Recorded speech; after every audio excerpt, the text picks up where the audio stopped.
പറഞ്ഞു തുറക്കണീ. ഈ കഥകളിൽ തന്നെ കേട്ടിട്ടില്ലേ ആ ഗ്രാമത്തിന്റെ പൈശാചികത? ഓ, ഈ അന്ധവിശ്വാസമൊക്കെ നിന്നോട് ആരാ പറഞ്ഞേ? ഇതൊക്കെ വിട്. ആ നിധി നമ്മുടെ കൈകളിൽ വന്നാലുണ്ടാവുന്ന ഭവിഷ്യത്തും നിനക്കറിയില്ലേ? പണവും സൗഭാഗ്യവും നമ്മെ തേടി വരും. കൂടാതെ മരണമില്ലാത്ത ജീവിതം. ഇതൊന്നും നിനക്ക് വേണ്ടേടാ വിധി. വേണം തമ്പ്ര. പക്ഷേ ആ കഥകളിൽ തന്നെ പറയുന്നില്ലേ ശവന്തിരികളും? അതൊക്കെ ഒന്ന് വിധി. അതിന് ഇവർ നിന്റെ ആരെങ്കിലും ആണോ? ശവന്തീനികൾ തിന്നട്ടോ ഇവരെയൊക്കെ.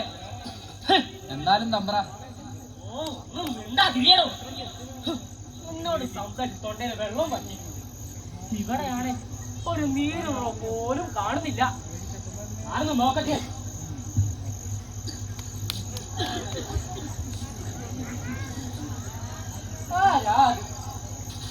ആരായിരിക്കും അത്?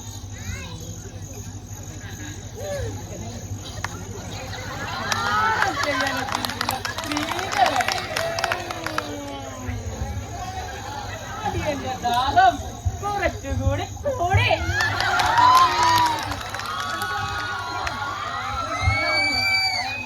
ദാഹം മാറാൻ അല്പം വെള്ളം കിട്ടുമോ നോക്കട്ടെ. എന്താണോ ഒന്ന് മിണ്ടാ വിളി. വന്ന കാര്യം നിറവേറ്റാൻ നോക്കി. അതിനൊരു കാര്യമാണ് ഇതും. മിണ്ടാ പിടിച്ചു. സ്ത്രീകൾ അല്പം ദാഹജലുണ്ടോ? ഞാൻ നാട്ടുവാഴി. ഈ നാടെല്ലാം ഭരിക്കുന്നത് ഞാനാണ്. ഇവിടെയുള്ള എല്ലാവരും എന്നെ വിളിക്കുന്നത് തമ്പ്ര എന്നാണ്. ക്ഷമിക്കണം തമ്പ്ര, അക്കയ്ക്ക് ആളെ മനസ്സിലായില്ല. സാരമില്ല സാരമില്ല. ദാഹം മാറാൻ അല്പം വെള്ളം അത് തന്നാൽ മതി. പക്ഷേ അങ്ങ് ഈ കീഴ്ജാതിക്കാരുടെ വെള്ളം കുടിക്കുമോ? ഓ, ദാഹത്തിന് എന്ത് ജാതി എന്ത് മതം? ദാഹം മാറാൻ അല്പം വെള്ളം അതല്ലേ ഞാൻ ചോദിച്ചുള്ളൂ. ക്ഷമിക്കണം തമ്പ്ര, പുറകിൽ നിൽക്കുന്ന ആരാ? കുറെ നേരമായി കയ്യും കാലും കൊണ്ട് കോപ്രയം കാണിക്കുന്നു. എന്റെ സേനാധിപതി. എന്ത് ചെയ്യാനാ? തലയിലായി പോയില്ലേ? അഞ്ഞി ജീടവിടെ പെണ്ണുകളെ കണ്ട അപ്പ തുടങ്ങണം.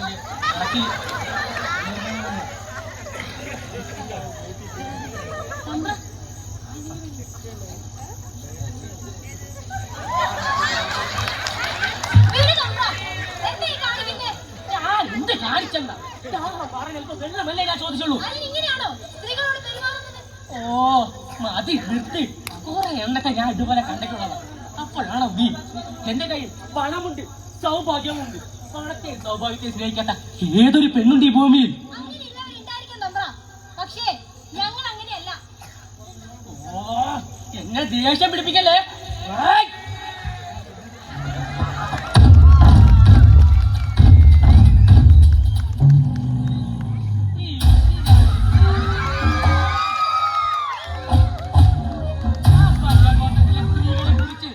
ഒരുപാട് കേട്ടിട്ടുണ്ട്, എന്നാൽ ഇപ്പോഴാണെന്ന് കാണാൻ സാധിച്ചത്. അതൊന്നും നിർത്തി. അതാണ് എന്റെ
ഞാൻ ഇവിടെ വരെ എത്തണ്ടേ?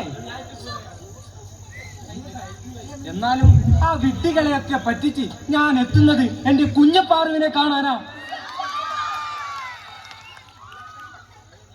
ഇനിയും ഈ സമയം എന്നിട്ടും എന്താ നിന്റെ മുഖം വല്ലാതിരിക്കുന്നേ? അത് ഇന്ന് മൂപ്പൻ ഞങ്ങൾക്കൊരു കഥ പറഞ്ഞു തന്നു. എന്റെ കഥയാണ് കളവൻ പറഞ്ഞു തന്നത്. ഗ്രാമത്തിനെ പറ്റിയൊരു കഥ. എന്ത് കഥയാണത്? ഒരു മഹാമാരി വന്നിട്ട് ഗ്രാമം രണ്ടായി പിരിഞ്ഞെന്നും. പൊട്ടക്കഥ, പൊട്ടക്കഥ. ആ വിഡ്ഢിക്കിളവൻ നിങ്ങളെ പറ്റിച്ചു കൊണ്ടിരിക്കുകയാണ്. പറ്റിച്ചെന്നോ? അതെ, ആ കഥ അങ്ങനെയല്ല. കഥ ഇങ്ങനെയാണ്. വർഷങ്ങൾക്ക് മുമ്പ് ശാന്തിയോടെയും സമാധാനത്തോടെയും ജീവിച്ചിരുന്ന കാലം. അതിരുകളില്ലാതെ പരസ്പരം അറിഞ്ഞും കൊടുത്തും ജീവിച്ചിരുന്ന കാലം. ആ കാലമാണ് ഇത്